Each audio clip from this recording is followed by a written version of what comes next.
Morning students, मैं यतीन गुप्ता आज आप लोगों को डीएलएड सेकंड सेमेस्टर की बात करेंगे। सॉरी, यहाँ पर सेकंड सेमेस्टर होगा।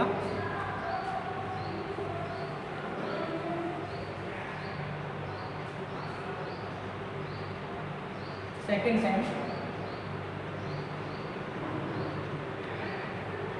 डीएलएड सेकंड सेम के अंतर्गत हमारा जो पेपर है वर्तमान भारतीय समाज एवं प्रारंभिक शिक्षा, उसका हम लोग आज अध्ययन करेंगे। उसमें से जो हमारा टॉपिक चल रहा था वो चल रहा था जो समसामयिक भारत है, उसमें वर्तमान समाज के जो प्रमुख मुद्दे क्या हैं, उनमें आज हमारा नया टॉपिक शुरू होता है, वो है शैक्षिक अवसरों की समानता। यहाँ पर हमने लिखा भी है शैक्षिक अवसरों की समानता। ये अक्सर पूछा जाता है और एग्जाम के पॉइंट ऑफ व्यू से बहुत ज़्यादा महत्वपूर्ण है। आप लोग इसको कंसंट्रेट होकर पढ़ेंगे और बहुत ज़्यादा कॉन्शियस रहेंगे इसके लिए कि ये है कि ऐसा कॉन्सेप्ट समझेंगे। शैक्षिक अवसरों की समानता का सबसे पहले हम लोग देखते हैं कि शैक्षिक अवसरों की समानता का अर्थ क्या है। Meaning of the educational opportunities, मतलब meaning of the equality in the education opportunities, मतलब शैक्षिक अवसरों की समानता क्या है, इसको समझते हैं।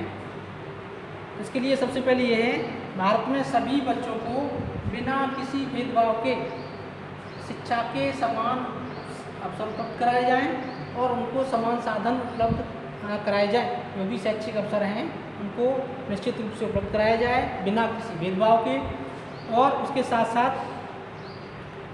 जो सुविधाएं हैं वो भी बिना किसी भेदभाव के उनको उपलब्ध कराई जाए। शैक्षिक अवसर उपलब्ध कराए जाए, जो भी उससे संबंधित सुविधाएं हैं उनको भी उपलब्ध कराया जाए प्रत्येक बच्चे को बिना किसी भेदभाव के।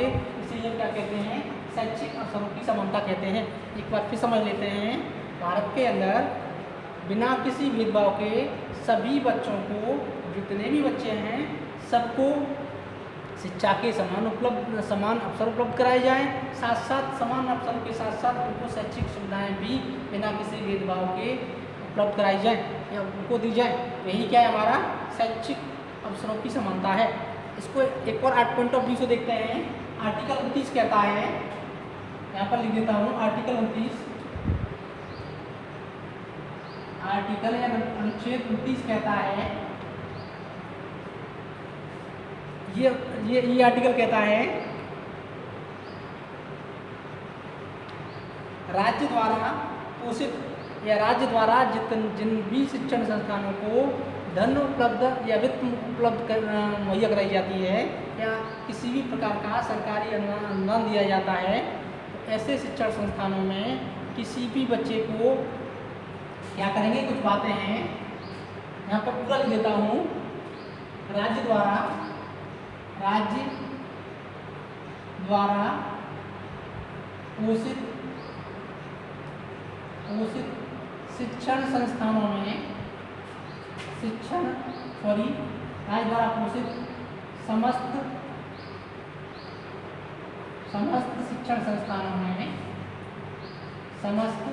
शिक्षण संस्थानों में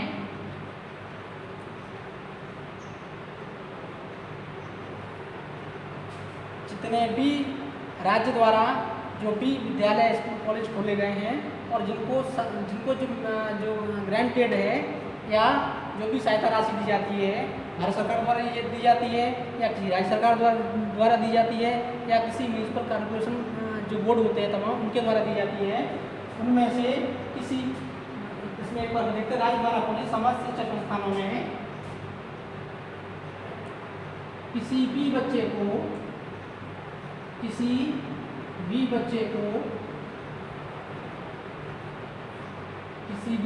को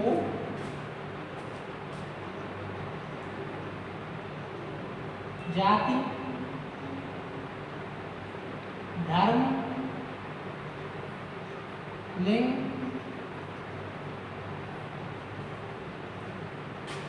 प्रजाति,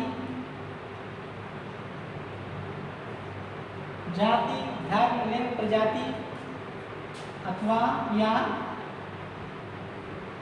जन्म स्थान के आधार पर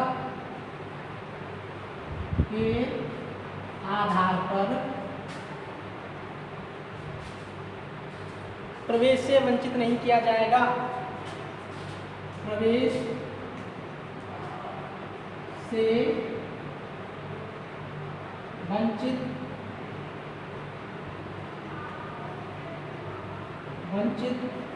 नहीं किया जाएगा। नहीं किया जाएगा।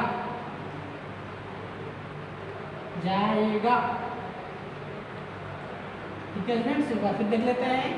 राज्य द्वारा पोषित समस्त शिक्षण संस्थानों में किसी भी बच्चे को जाति, धर्म, लिंग, प्रजाति या जन्म स्थान के आधार पर प्रवेश से वंचित नहीं किया जाएगा। यदि इस प्रकार का कोई भी कार्य कोई भी शिक्षण संस्थान करता है, उस पर भारतीय संविधान के अंतर्गत दंडात्मक कार्रवाई की जाती है या की जा सकती है। जो भी व्यक्ति इससे पीड़ित होता है, इस प्रकार के किसी भी एक्ट से, किसी भी शिक्षण संस्थान के कार्य से पीड़ित होता है, तो वो आर्टिकल 32 भारतीय संविधान का है, उसके अंदर 226 हाई कोर्ट में या क्या करेंगे, या सुप्रीम कोर्ट में, सुप्रीम कोर्ट के अंदर क्या कर सकता है, वो रिट पिटीशन फाइल कर सकता है और स्वयं के लिए रेमेडी मांग सकता है। इस प्रकार से किसी भी व्यक्ति को भारतीय संविधान का अनुच्छेद 29 के द्वारा जो बात कही गई है शैक्षिक अवसरों की समानता, उसकी पुष्टि की जाती है। इसके बाद एक और हमारा स्वतंत्रता के बाद हमारा आयोग गठित किया गया, राष्ट्रीय शिक्षा आयोग। इसको आप लोग चाहें तो नोट कर लें या इसका स्क्रीनशॉट ले लें। राष्ट्रीय शिक्षा आयोग यहाँ पर लिख देता हूँ मैं, राष्ट्रीय शिक्षा आयोग, राष्ट्रीय शिक्षा आयोग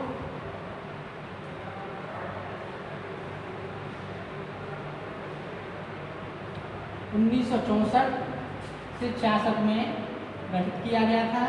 इसको देख लेते हैं, इसका क्या कहना था।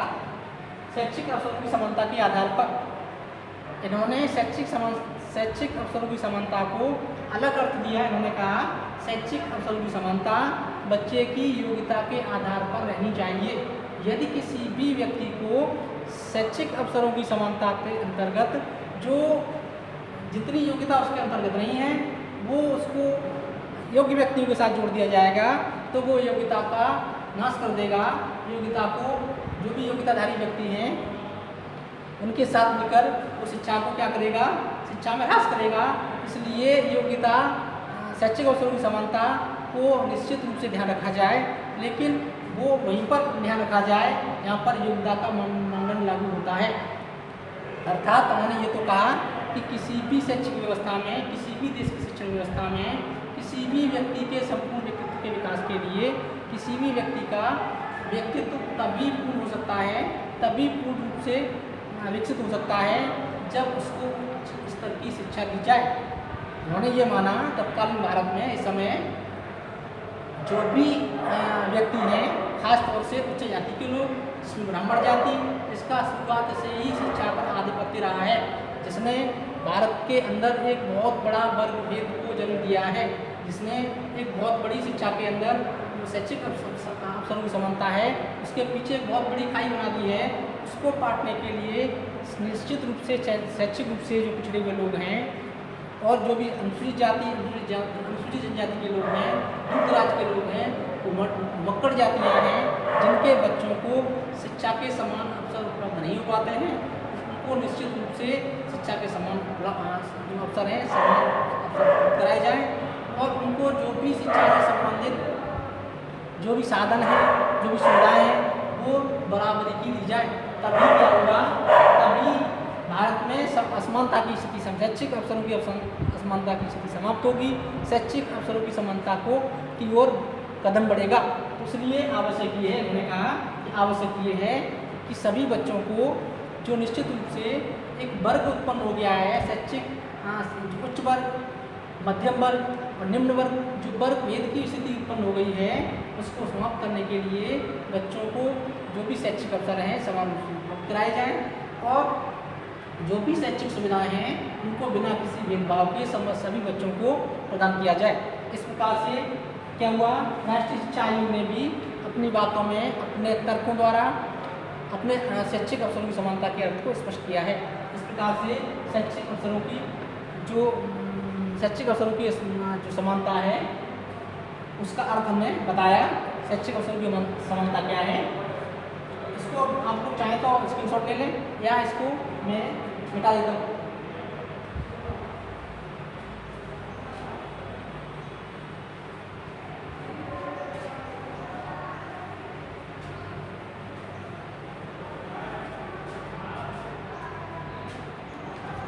अब आगे देखते हैं शैक्षिक अवसरों की समानता की विशेषताएं। शैक्षिक अवसरों की समानता की विशेषताएं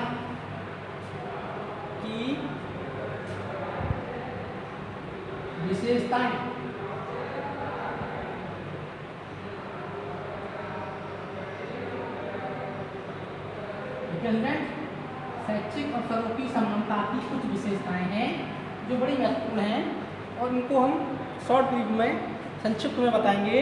इसमें पहला है देश के सभी नागरिकों को शिक्षा प्राप्त करने का मौलिक अधिकार प्राप्त है। मैं लिखाऊंगा नहीं यहाँ पर, पहला देख लें आप लोग। देश के समस्त नागरिकों को फंडामेंटल राइट के अंतर्गत शिक्षा का मूलभूत अधिकार प्राप्त है कि वो जो भी शिक्षा है, जो भी प्रारंभिक शिक्षा है, उसको निश्चित रूप से राज्य उनको प्राप्त कराए या उपलब्ध कराए। इस प्रकार से पहला स्पष्ट होता है। इसमें और जोड़ते हैं, और ये क्या है, शिक्षा जीवन पर्यंत चलने वाली प्रक्रिया है। शिक्षा के व्यापक अर्थ के अंतर्गत मैंने बताया था शिक्षा क्या है, शिक्षा जीवन पर्यंत चलने वाली प्रक्रिया है और ये एक लंबी प्रोसेस है जो व्यक्ति के जन्म से शुरू होती है और व्यक्ति की अंतिम सांस तक चलती रहती है। इस प्रकार से शिक्षा प्राप्त करने हेतु नियमों एवं कानूनों को निश्चित रूप से बनाया जाए। इस प्रकार से शैक्षिक अवसरों की समानता की विशेषता का हम बता रहे हैं। इस प्रकार से जो भी शिक्षा से संबंधित नियम एवं कानून हैं उनको निश्चित रूप से संहिताबद्ध किया जाए, उनको बनाया जाए। अब नंबर 2 की बात करेंगे तो नंबर 2 का है प्रजातंत्र की सबलता का आधार क्या होता है। प्रजातंत्र की आधार का आधार समानता है, अर्थात समानता के बिना प्रजातंत्र सफल नहीं हो सकता। इसलिए यदि प्रजातंत्र को सफल बनाना है तो सभी नागरिकों को शिक्षा प्रदान करने के लिए शैक्षिक अवसरों की समानता उपलब्ध करानी ही होगी। इसके यदि किसी भी व्यक्ति को, देश के किसी भी व्यक्ति को शैक्षिक अवसरों की समानता उपलब्ध नहीं कराएंगे तो प्रजातंत्र सफल नहीं हो सकता। इसलिए प्रजातंत्र की रक्षा के लिए, लोकतंत्र की सफलता के लिए हमें शैक्षिक अवसरों की उपलब्धता प्रत्येक नागरिक को सुनिश्चित करनी होगी। नंबर 3 देखते हैं, वो है राष्ट्र का विकास नागरिकों के विकास पर निर्भर होता है। मैंने बताया था, पूर्व में ही बताया था, किसी भी राष्ट्र का विकास उसके नागरिकों के विकास पर ही निर्भर होता है। यदि देश के नागरिक देश में रहकर उन्नति नहीं करेंगे, शिक्षा और प्रत्येक व्यक्ति का विकास शिक्षा से होता है। इसलिए शैक्षिक अवसर प्रत्येक व्यक्ति को उपलब्ध कराना बहुत आवश्यक है। यदि शैक्षिक अवसर उपलब्ध नहीं कराए जाएंगे तो शैक्षिक अवसरों की समानता को चोट पहुंचेगी। तो ये इसकी विशेषता है कि शैक्षिक क्या है, राष्ट्र का विकास किससे होता है, नागरिकों से होता है। नागरिक का विकास किससे होता है, शिक्षा से होता है। किसी भी व्यक्ति का संपूर्ण व्यक्तित्व किससे विकसित होता है, शिक्षा से होता है। इसलिए जिस देश के अंदर जितनी अच्छी शिक्षा व्यवस्था होगी, जिस देश के नागरिक जितने अच्छे से शिक्षित होंगे, जितने अच्छे पढ़े लिखे होंगे, उस देश का विकास उतना ही तीव्र गति से होगा। अब नेक्स्ट देखते हैं, अगला देखते हैं, शिक्षा ही एकमात्र ऐसा साधन है जो व्यक्तित्व का पूर्ण विकास करता है। बताया था कि शिक्षा ही एकमात्र ऐसा जरिया है जिसके द्वारा व्यक्ति का व्यक्तित्व पूर्ण होता है, व्यक्तित्व का विकास होता है। इसलिए सबको शिक्षा के समान अवसर उपलब्ध कराए जाने चाहिए। इस प्रकार से शिक्षा की कुछ हमने 4 विशेषताएं पढ़ी। अब आगे देखते हैं शैक्षिक अवसरों की समानता की आवश्यकता। शैक्षिक अवसरों की समानता की आवश्यकता क्या स्टूडेंट, समानता की आवश्यकता।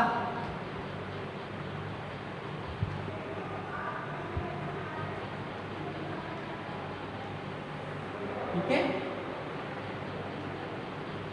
यहाँ पर देखते हैं हम लोग शैक्षिक अवसरों की आवश्यकता होती है, विभिन्न कारणों से होती है और हम इन कारणों को बिंदुवार उनका अध्ययन करेंगे। कुछ विशेष कारण हैं, कुछ अति महत्वपूर्ण कारण हैं जो शिक्षा के लिए बहुत आवश्यक हैं, जिनका हम एक एक करके अध्ययन करेंगे। पहला है लोकतंत्र की रक्षा के लिए। पहला नंबर 1 लोकतंत्र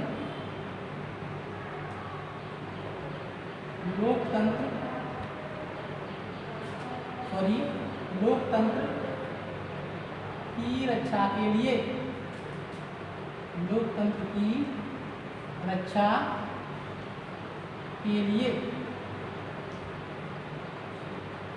पहला देखते हैं, लोकतंत्र की रक्षा के लिए क्या है? शैक्षिक अवसरों की समानता बहुत आवश्यक है। यदि लोकतंत्र को जिंदा रखना है, लोकतंत्र को जीवंत रखना है, लोकतंत्र को बचाए रखना है, तो उस देश के सभी व्यक्तियों को, चाहे किसी भी देश की बात हो, उसके सभी नागरिकों को शैक्षिक अवसरों की समानता उपलब्ध करानी होगी। उनको शैक्षिक अवसर समान रूप से उपलब्ध कराने होंगे।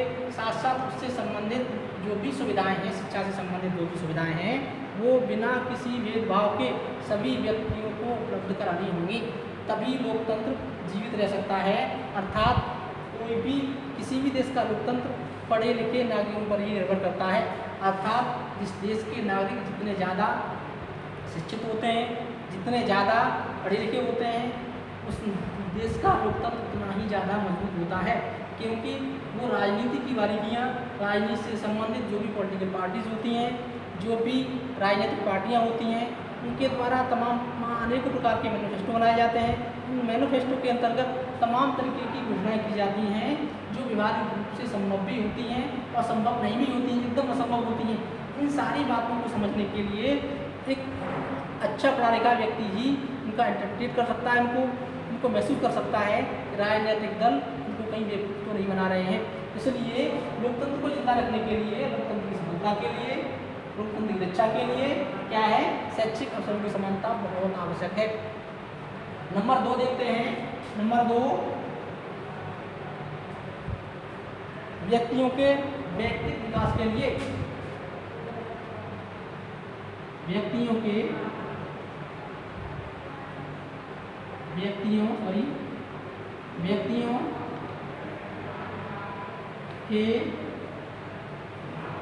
वैयक्तिक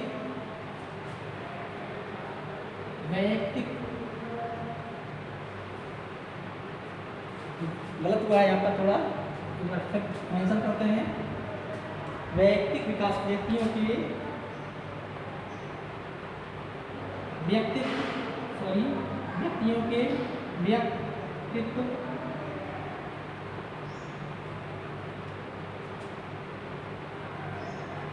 के विकास के लिए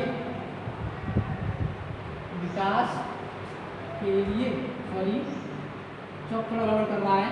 व्यक्तियों के विकास के लिए, ठीक है स्टूडेंट, व्यक्तित्व के विकास के लिए या व्यक्ति विकास के लिए मैंने अभी बताया था, किसी भी व्यक्ति का विकास शिक्षा द्वारा ही पूर्ण होता है। उसके व्यक्तित्व के सभी पक्षों का विकास तभी होता है जब उसको शिक्षा के समान अवसर उपलब्ध कराए जाए।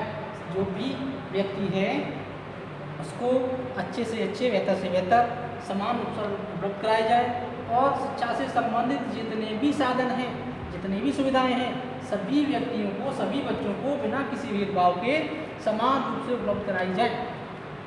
जब इस प्रकार से देश के प्रत्येक नागरिक को शिक्षा के समान अवसर दिए जाएंगे और जो भी शैक्षिक सुविधाएं हैं उनको समान रूप से दी जाएंगी बिना किसी भेदभाव के, तो उससे क्या होगा?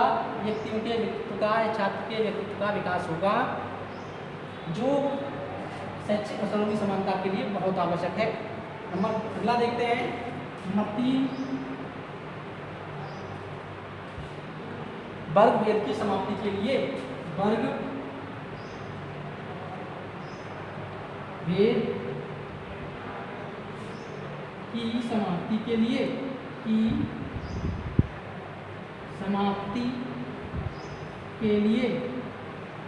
वर्ग भेद की समाप्ति के लिए, इसको देख लेते हैं।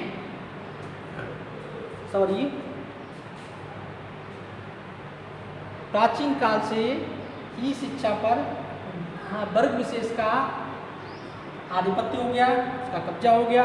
शिक्षा के जितने भी साधन थे, जितने भी अवसर थे, एक वर्ग विशेष ने उन पर कब्जा जमा लिया, हत्या लिया, जिसको हम ब्राह्मण वर्ग की बात करते हैं। ब्राह्मण वर्ग ने का शिक्षा पर प्रारंभ से ही क्या था, आधिपत्य था। आज भी हम देखते हैं बहुत बड़ी हद तक इस वर्ग का आज भी बहुत बड़ा आधिपत्य है। लेकिन जब से भारत आज़ाद हुआ है, भारत के आज़ाद होने के बाद सब भारतीय संविधान के अंतर्गत तमाम अनुच्छेद ऐसे डाले गए जिनमें वर्ग विभेद को समाप्त करने की बात कही गई। समानता का फंडामेंटल राइट दिए गए, स्वतंत्रता का अधिकार, समानता का अधिकार, उनके अंतर्गत भी सभी नागरिकों को बिना किसी भेदभाव के अवसर के समान शैक्षिक अवसरों की समानता उपलब्ध कराई जाएगी। स्वतंत्रता को बिना किसी भेदभाव को प्रत्येक व्यक्ति को स्वतंत्रता प्रदान की जाएगी। शैक्षिक अवसरों की समानता भी की बात की गई। इस प्रकार से क्या हुआ कि एक वर्ग था, बहुत बड़ा वर्ग था, जिसको ब्राह्मण वर्ग बोलते हैं, जिसका शिक्षा का अधिकार था। इसने शिक्षा के अंतर्गत जो भी दूरदराज के व्यक्ति थे, अन्य पिछड़े वर्ग के लोग थे, अनुसूचित जाति के लोग थे, अनुसूचित जनजाति के लोग थे, तमाम ऐसी जातियाँ थीं जिसको इन्होंने शिक्षा के हाशिए पर धकेल दिया और ये लोग शिक्षा से दूर होते चले गए। और इस प्रकार से समाज के अंदर बहुत बड़ा एक अंतर हो गया एक वर्ग से दूसरे वर्ग के बीच में, अर्थात ब्राह्मण वर्ग शिक्षा पर हावी हो गया। इसलिए वर्ग भेद की समाप्ति के लिए भी शिक्षा में शैक्षिक अवसरों की समानता बहुत जरूरी है, बहुत आवश्यक है। अब नेक्स्ट देखते हैं, वो है समाज के उन्नयन के लिए। चौथा, समाज की उन्नति के लिए।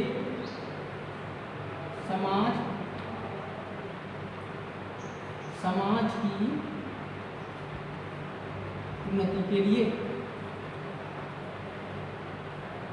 उन्नति के लिए,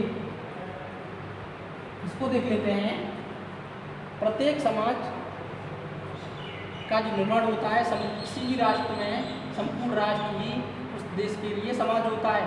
और जब उस देश का समाज विकसित होगा, समाज उन्नतशील होगा, तभी वह राष्ट्र उन्नतशील हो सकता है, तभी वह राष्ट्र समृद्ध हो सकता है।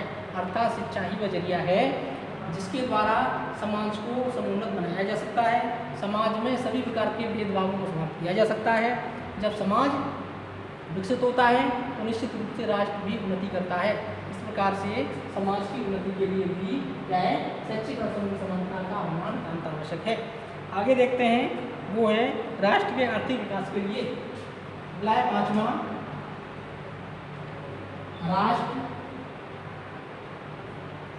राष्ट्र के आर्थिक विकास के लिए,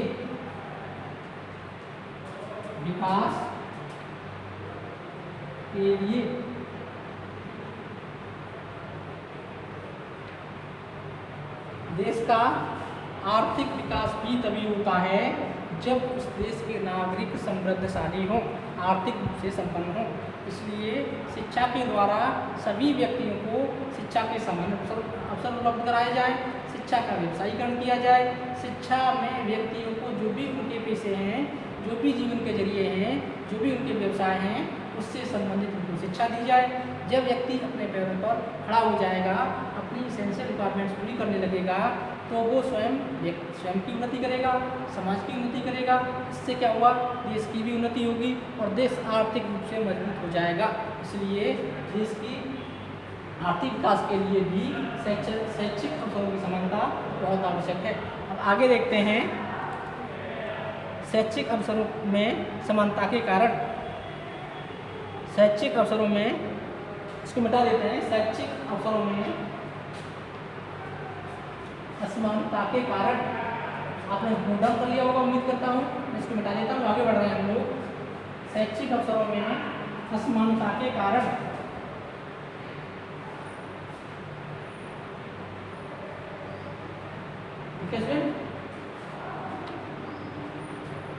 शैक्षिक अवसरों में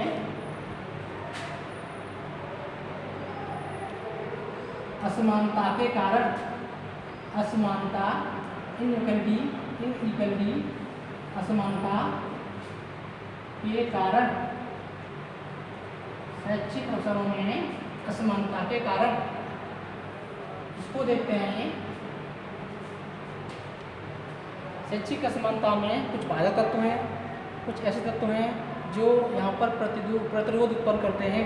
अच्छा, अर्थात शैक्षिक अवसरों की उपलब्धता को सुनिश्चित करने में बाधा उत्पन्न करते हैं, उसको देख लेते हैं। तो पहला है गरीबी।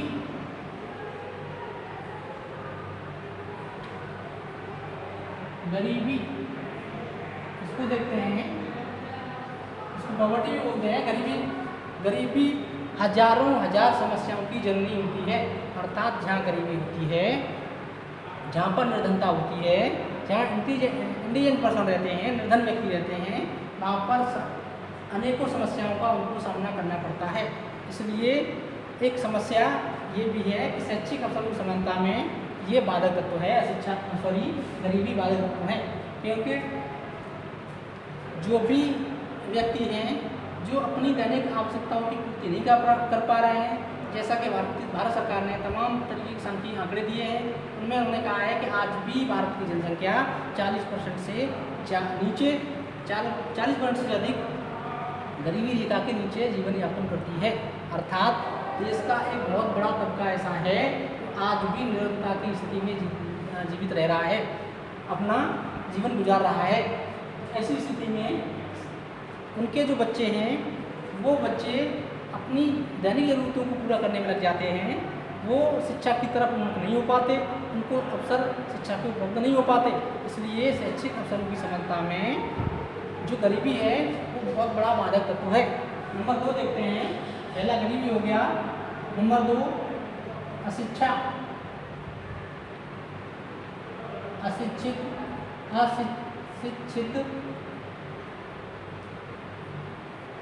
माता पिता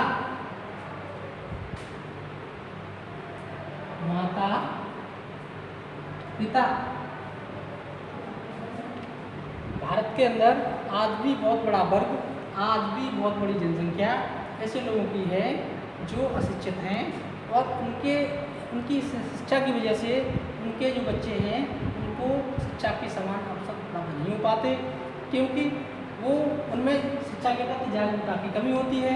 जो भी माता पिता हैं, संरक्षक हैं, प्रतिपालक हैं, जो भी बच्चों के अभिभावक हैं, उनको क्या है, उनकी शिक्षा के कारण जो उनके बच्चे हैं शिक्षा के अवसरों से वंचित रह जाते हैं और उनको जो सुविधाएं मिलनी चाहिए थी, जो शिक्षा के अवसर मिलने चाहिए थे, वो उनको समय रहते प्राप्त नहीं हो पाते। इसलिए सबसे बड़ा कारण तो यही है कि माता पिता को भी शिक्षित होना चाहिए, अर्थात अशिक्षित माता पिता भी शैक्षिक अवसरों की समानता में एक सबसे बड़ी बाधक भी है। गरीबी हो गई, अशिक्षा हो गई। उसके बाद देखते हैं विद्यालय की दूरी एवं अनुपलब्धता। नंबर 3 विद्यालय की दूरी, विद्यालयों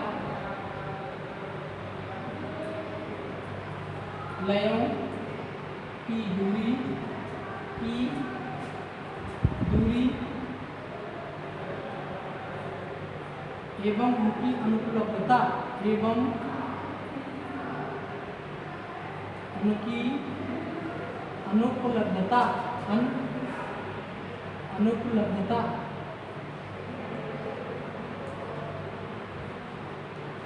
अनुपलब्धता इसको देख लेते हैं। स्वतंत्रता के बाद से और ख़ास तौर से 2001 के बाद से भारतीय शिक्षा व्यवस्था में विद्यालयों की संख्या में तीव्र गति से वृद्धि हुई है और विद्यालय की स्थापना एक निश्चित दायरे के अंतर्गत की गई है। लेकिन फिर भी देश के तमाम ऐसे दूर दराज के इलाके हैं, तमाम ऐसे पहाड़ी इलाके हैं जहाँ पर विद्यालयों की संख्या पर्याप्त नहीं है। ऐसे विद्यालयों में जाने वाले बच्चों के माता पिता सदैव चिंतित रहते हैं। जब तक वो पढ़ के घर वापस नहीं आ जाते तब तक उनकी चिंता बदस्तूर जारी रहती है। इसलिए ये भी एक बहुत बड़ा कारण है विद्यालयों की घर से दूरी और उनकी पर्याप्त संख्या न होना। नेक्स्ट देखते हैं, वो है आर्थिक लैंगिक भेदभाव। तीसरा हो गया था चौथा है लैंगिक भेदभाव। लैंगिक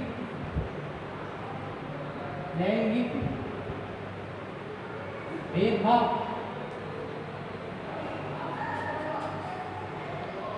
जेंडर डिस्क्रिमिनेशन। आज भी भारतीय लोग चाहे जितने लिखे पढ़े लिखे हुए हैं, लेकिन आज भी जो भी लिंग भेद है, जो भी जेंडर डिस्क्रिमिनेशन है, उसकी स्थिति बहुत आयत में देखी जाती है। आज भी बच्ची का जन्म होना माँ बाप के लिए उतनी खुशी की बात नहीं है। भले ही कोई चाहे कितना भी दावा करे, लेकिन फिर भी आज भी देश के 70 से 80% तबका ऐसा है जो बच्चे की खुशी पर ज़्यादा जश्न मनाता है, बच्चियों की खुशी पर उतना जश्न नहीं मनाता। ऐसी स्थिति में बच्चियों के साथ जो भी महिलाएं हैं, जो भी लड़कियां हैं, उनके साथ माता पिता भेदभाव करते हैं।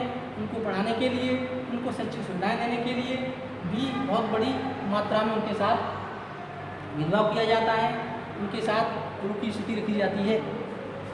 इसलिए ये भी लैंगिक भेदभाव भी शैक्षिक अवसरों की समानता में बहुत बड़ा कारण है, बहुत बड़ी बाधा है।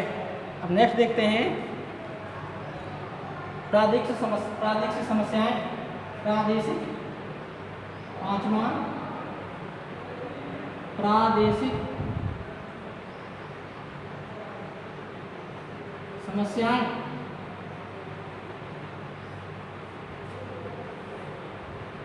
शैक्षिक अवसरों की समानता देश के अंदर इसलिए है कि भारत बहुत बड़े भूभाग का क्षेत्र है, बहुत बड़ा भारत का एरिया है, बहुत बड़ा क्षेत्रफल है। इसमें तमाम प्रदेश, तमाम खंड, तमाम प्रखंड, तमाम ब्लॉक, तमाम जिले में ये संपूर्ण क्षेत्र बटा हुआ है। आज भी तमाम प्रदेश देश के ऐसे हैं जो शैक्षिक अवसरों की समानता में पिछड़ी है या सबसे पीछे हैं। इसमें बिहार का नाम आता है, उड़ीसा का नाम आता है, वेस्ट बंगाल का नाम आता है, राजस्थान का नाम आता है।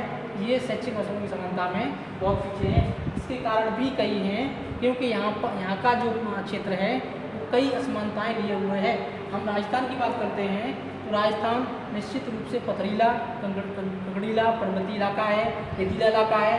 वहाँ पर आवागमन की सुविधा बहुत ज़्यादा नहीं है, बहुत अच्छी नहीं है। इस वजह से भी शैक्षिक अवसरों में असमानता का कारण भी ये प्रादेशिक समस्या साबित होती है। अब नेक्स्ट देखते हैं, वो है शारीरिक विकलांगता। 5वां शारीरिक विकलांगता।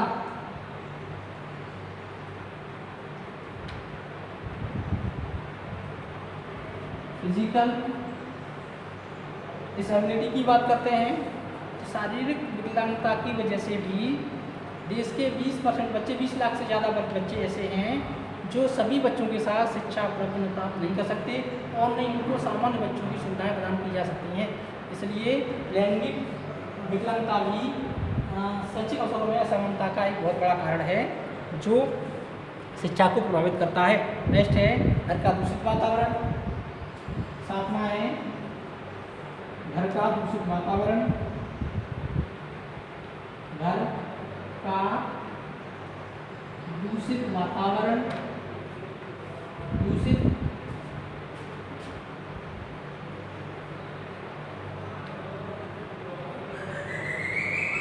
घर का वातावरण भी शिक्षा को निश्चित रूप से प्रभावित करता है। यदि घर का वातावरण स्नेहपूर्ण है, सौम्य है, सरल है, सहज है, तो शिक्षा को सकारात्मक रूप से प्रभावित करता है, शैक्षिक अवसरों की समानता को सकारात्मक रूप से प्रभावित करता है। वहीं घर का वातावरण दूषित है, वातावरण अच्छा नहीं है, माता पिता के अंदर कलेश की स्थिति है, मारपीट होती है, भाई बहनों में मनमुटाव है, झगड़े होते हैं, परिवार के अन्य सदस्यों में झगड़े होते हैं। ऐसी स्थिति में घर का वातावरण पीड़ा से भरा हो जाता है, बहुत ही कष्टकारी हो जाता है, बहुत ही संवेदनशील हो जाता है। ऐसी स्थिति में जो घर के बच्चे हैं उनको शिक्षा के समान अवसर नहीं मिल पाते और नहीं उनको शिक्षा की समान सुविधाएं उपलब्ध हो पाती हैं। इसलिए भी शैक्षिक अवसरों में असमानता का ये कारण है। आगे देखते हैं, वो है मानसिक असंतुलन। 8वां मानसिक